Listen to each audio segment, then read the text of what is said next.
நாகர்கோவிலில் குட்கா வழக்கில் கைது செய்யப்பட்டு சிறையில் அடைக்கப்பட்டிருந்த விசாரணை கைதி திடீரென உயிரிழந்த சம்பவம் பெரும் பரபரப்பை ஏற்படுத்தியுள்ளது.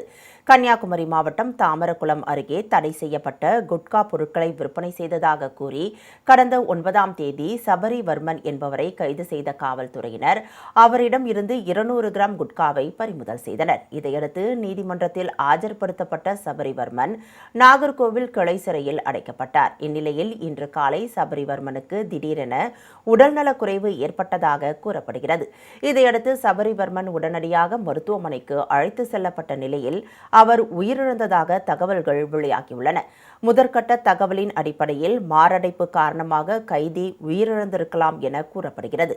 இந்நிலையில் சபரிவர்மனின் உயிரிழப்பில் மர்மம் இருப்பதாக கூறி அவரது உறவினர்கள் உடலை வாங்க மறுத்து போராட்டத்தில் ஈடுபட்டதால் அப்பகுதியில் பரபரப்பு நிலவியது. பார்க்கவே விடல என்ன. அங்கதான் மாச்சரி பூட்டி இருக்கு 10 மணிக்கு. யார்கிட்ட கேட்டு மாச்சரி கொண்டு போனீங்க எனக்கு தெரியாம இருக்கு.